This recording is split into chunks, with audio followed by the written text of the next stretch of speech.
you'll be able to do it yourself. We also did the floors in the house, so I'm going to give you a quick tour of what we did. We did stained floors. This is the shop, obviously. Give you another look of the shop.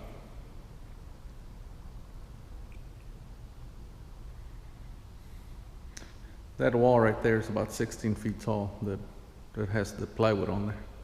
But anyway, as you can see, here's the shop. And then I'm going to be able to walk right into the house. And we did stained floors in the house. We went with a vintage umber, and we love it.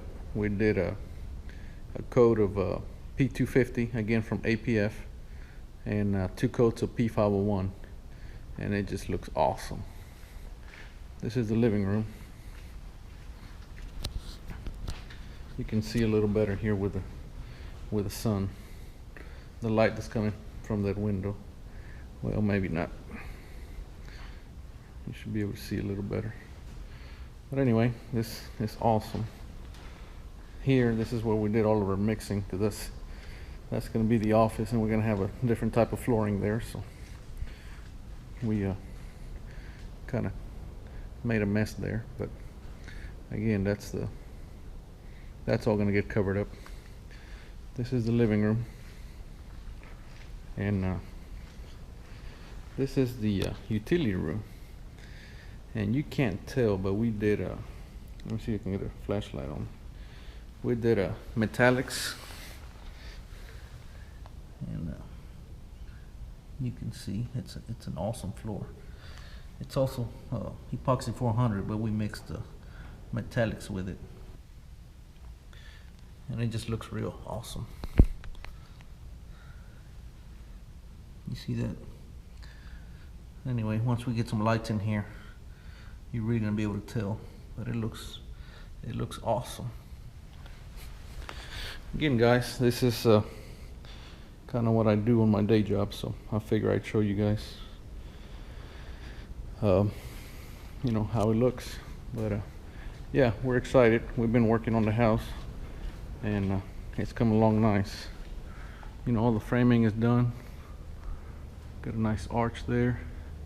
That's the ceiling for the kitchen, and if you can tell, it has a slight arch to it as well. Anyway, I'm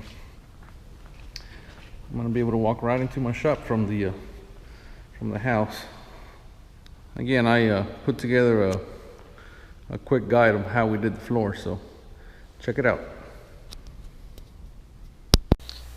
So the first step is obviously to clean the floors.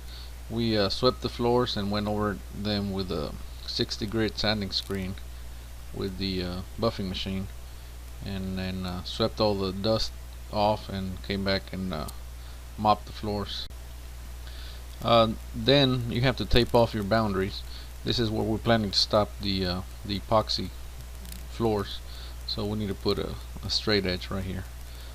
We also, on the other door, I tried foam tape, but we found that the painter's tape worked best. After you put the painter's tape down, make sure you come back with a roller like this, and that's going to get the tape tight against the slab and prevent any leakage. So after the floors have been taped off and cleaned off, the next step is to acid etch the slab. We used a mixture of 2 parts muriatic acid to 1 part water, and we applied it with a pump up sprayer. Make sure you do this in a circular motion so that you don't get any patterns on the concrete. If you do a fanning motion, you will definitely see that when you're done. If you can tell, I'm wearing a respirator as well as eye protection. This muriatic acid, when it hits that concrete, it has a reaction, and it creates a lot of smoke, and it's I don't know if you ever smelled muriatic acid, but it's pretty nasty stuff. It'll make you cough, and I wouldn't be able to stand it if I wasn't wearing a respirator. So, you know, do this evenly on the entire slab, and make sure when you're done that you let it dry. Right here on the edges, I just kind of run straight back and forth, try to stay away from that metal, because muriatic acid and metal do not get along. So make sure when it's done, when we come back to neutralize the acid, we make sure that we get it that we get a good coverage on that metal, and we wipe it down to prevent any rust from happening. The way we neutralize the acid is with a mixture of 1 part ammonia to 20 parts water. We after the floors dry, we'll come back with we'll rinse out the sprayer and put the ammonia mixture in the sprayer and apply it the exact same way that we are applying the acid. After we do that, we come back and we'll just rinse the slab with just with clean water. Here you can see the slab right after the acid has been applied.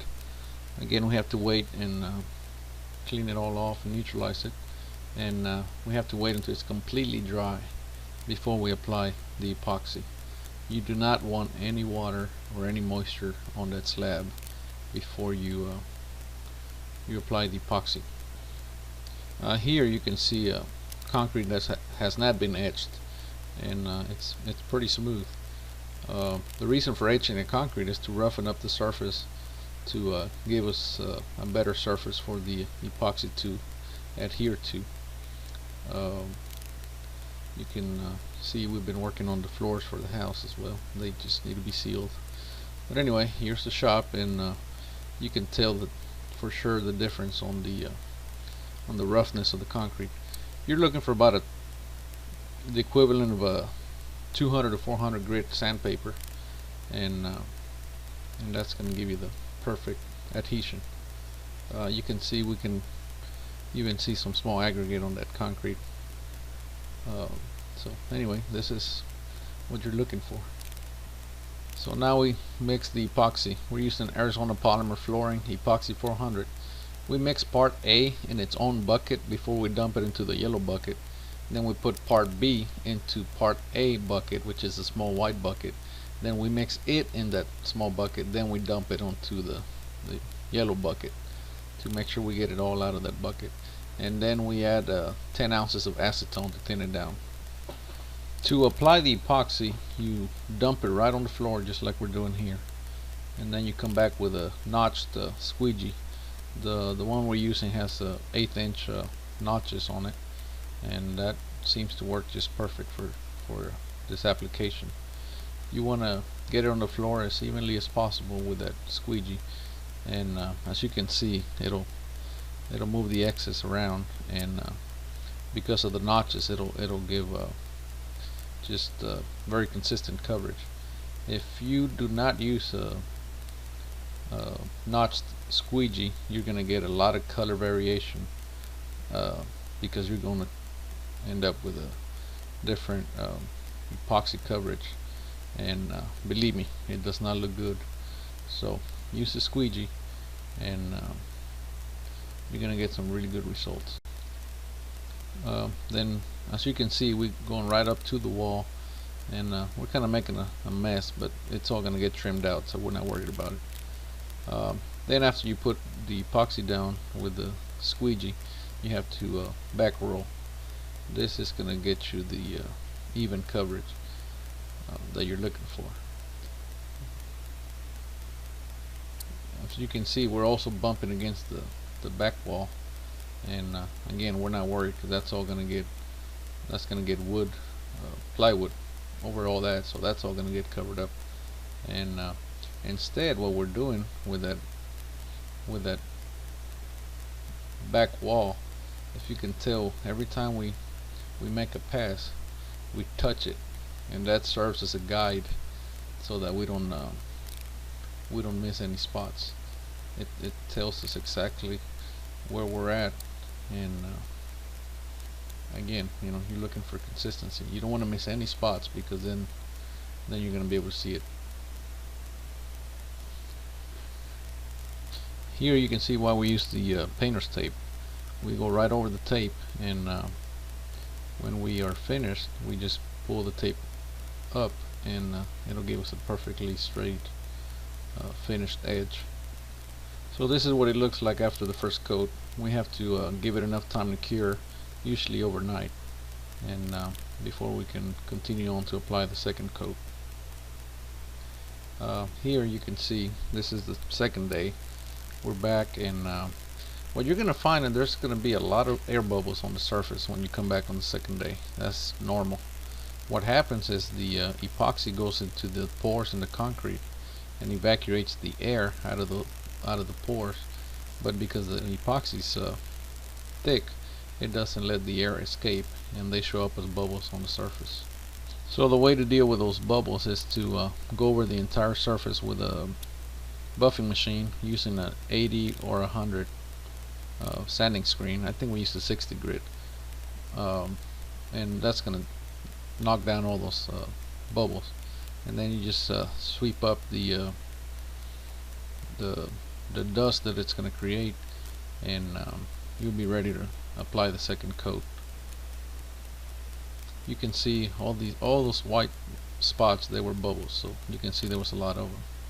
So anyway, one way to get around that all the bubbles is to prime the concrete before the epoxy with like a polyurethane 250, but I prefer just to put the epoxy down and you know, just deal with the bubbles, as I prefer to put 2 coats of epoxy 400 just to give me a real nice color coverage.